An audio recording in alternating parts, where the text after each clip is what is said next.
So ಬೆಂಗಳೂರಿನ Rameswaram cafe bomb ಸ್ಫೋಟ ಪ್ರಕರಣಕ್ಕೆ ಸಂಬಂಧಪಟ್ಟ ಹಾಗೆ ಮುಸಾವಿರ್ ಅಬ್ದುಲ್ ಮತೀನ್ ತಾಹಾ ವಿಚಾರಣೆ ಆರಂಭ ಆಗಿದೆ.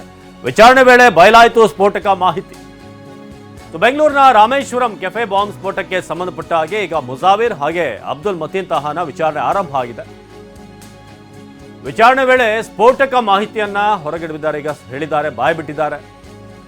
ಸ್ಫೋಟದ ಹಿಂದಿನ ಮಾಸ್ಟರ್ ಮೈಂಡ್ ಯಾರು, ಪ್ರಮುಖ ಉಗ್ರನ ಜೊತೆ ನೇರ ಸಂಪರ್ಕವನ್ನ ಇವರು ಹೊಂದಿದ್ರ, ಐಸಿಸ್ ಉಗ್ರನ ಜೊತೆಗಿದ್ದ ಬಾಂಬರ್ಗೆ ನೇರ ಕಾಂಟ್ಯಾಕ್ಟ್. ಇಂಟ್ರಾಗೇಷನ್ ಸಂದರ್ಭದಲ್ಲಿ, ವಿಚಾರಣೆಯ ಸಂದರ್ಭದಲ್ಲಿ ಈಗ ಒಂದಷ್ಟು ವಿಚಾರಗಳನ್ನು ಇವರು ಬಾಯ್ಬಿಡುತ್ತಿದ್ದಾರೆ ಅಂತ. ಉಗ್ರನ ಅಣತಿಯಂತೆ ಆತನ ಆರ್ಡರ್ ಮೇರೆಗೆ ಕೆಫೆನಲ್ಲಿ ಬಾಂಬ್ ಸ್ಫೋಟ ಮಾಡಿದ್ರ.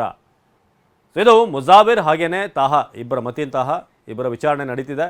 ಈ ರಾಮೇಶ್ವರಂ ಕೆಫೆಯನ್ನೇ ಯಾಕೆ ಟಾರ್ಗೆಟ್ ಮಾಡಿದರು, ಸ್ಫೋಟದ ಹಿಂದಿನ ರಹಸ್ಯ ತನಿಖೆ ಇಳಿದಂಥ NIAಗೆ ಈಗ ಹಲವಾರು ಸವಾಲಿದೆ. ಅವರ ಮೂಲಕ ಕೆಫೆಯನ್ನು ಟಾರ್ಗೆಟ್ ಮಾಡಿದ ಬಗ್ಗೆ NIAಗೆ ಏನು ಕಾರಣ ಅನ್ನೋದು, ಯಾವ ಒಂದು ಮೋಟೋ ಇತ್ತು, ಯಾವ ಒಂದು ಕಾರಣ, ಉದ್ದೇಶ ಏನಿವ್ರದ್ದು, ಇದೆಲ್ಲದರ ಬಗ್ಗೆ ಕೂಡ ಈಗ ಮತೀನ್ ತಾಹಾ ಹಾಗೇನೆ ಮುಸಾವಿರ್ನಿಂದ ಸತ್ಯ ಹೊರಗಡೆ ಬಾಯ್ಬಿಡಿಸುವಂಥ ಪ್ರಯತ್ನ ಆಗ್ತಾ ಇದೆ.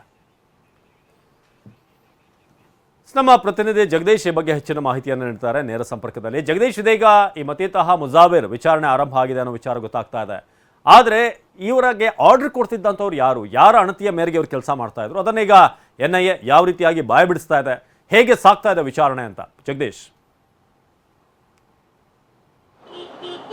ಖಂಡಿತ ಅವಿನಾಶ್, ಈಗಾಗಲೇ ಸ್ಫೋಟ ನಡೆದಂತಹ ಒಂದು ಪ್ರಕರಣ ಏನಿದೆ ಇದರ ಬಗ್ಗೆ ಸಾಕಷ್ಟು ಒಂದು ತನಿಖೆ ಅಂಗವಾಗಿ ಈಗಾಗಲೇ ಇದರ ಮಾಸ್ಟರ್ ಮೈಂಡ್ಗಳು ಎನ್ನಲಾಗಿದ್ದಂತಹ ಮುಸಾಫಿರ್ ಆಗಿರ್ಬೋದು, ಮತೀನ್ ತಾಹಾ ಆಗಿರ್ಬೋದು, ಇವರೊಬ್ಬರನ್ನು ಕೂಡ ಬಂಧನ ಮಾಡಿ ಈಗಾಗಲೇ ವಿಚಾರಣೆಯನ್ನು ಮಾಡ್ತಾ ಇರುವಂಥದ್ದು. ಆದರೆ ಈ ವಿಚಾರಣೆಯ ಸಂದರ್ಭದಲ್ಲಿ ಇವರಿಬ್ಬರು ಇದರ ಮಾಸ್ಟರ್ ಮೈಂಡ್ ಅಲ್ಲ, ಬದಲಾಗಿ ಇವರ ಮೇಲೆ ಮತ್ತೋರ್ವನಿದ್ದ ಆತನ ಅಣತೆಯಂತೆ ಈ ರೀತಿಯಾಗಿ ಒಂದು ಸ್ಫೋಟದ ಸಂಚು ನಡೆದಿತ್ತು. ಜೊತೆಗೆ ಸಂಪೂರ್ಣವಾಗಿ ಆತ ಎಸ್ಕೇಪ್ ಆಗಬೇಕು, ಯಾವ ರೀತಿ ಇಲ್ಲಿ ಕೆಲಸ ಆಗಬೇಕು ಅನ್ನುವಂಥ ನಿಟ್ಟಿನಲ್ಲಿ ಒಬ್ಬ ಉಗ್ರನಿಂದ ಬಂದಂತಹ ಒಂದು ಮಾಹಿತಿಗಳ ಸೂಚನೆಗಳ ಮೇರೆಗೆ ಇಲ್ಲಿ ನಡೆಸಲಾಗಿತ್ತು ಅನ್ನುವಂಥ ವಿಚಾರವನ್ನು ಈಗಾಗಲೇ NIA ಪತ್ತೆ ಮಾಡಿರುವಂಥದ್ದು.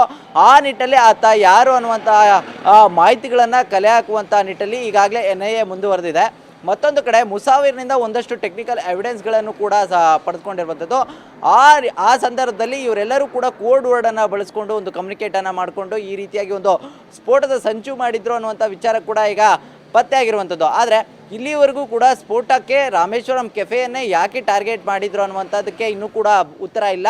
ಜೊತೆಗೆ ಈಗಾಗಲೇ ಅವರು ಮಾಡಿರುವಂಥ ಒಂದು ಚಾಟಿಂಗ್ ಆಗಿರ್ಬೋದು, ಒಂದು ಸಂಭಾಷಣೆ ಏನಿರ್ಬೋದು, ಎಲ್ಲವೂ ಕೂಡ ತಮ್ಮದೇ ಆದಂಥ ಒಂದು ಭಾಷೆಯನ್ನು ಕ್ರಿಯೇಟ್ ಮಾಡಿಕೊಂಡು, ಅಂದರೆ ಕೋಡ್ ವರ್ಡ್ಗಳ ಮುಖಾಂತರವಾಗಿ ಅವರು ಸಂಭಾಷಣೆ ಮಾಡಿರುವಂಥದ್ದು ಪತ್ತೆಯಾಗಿದೆ.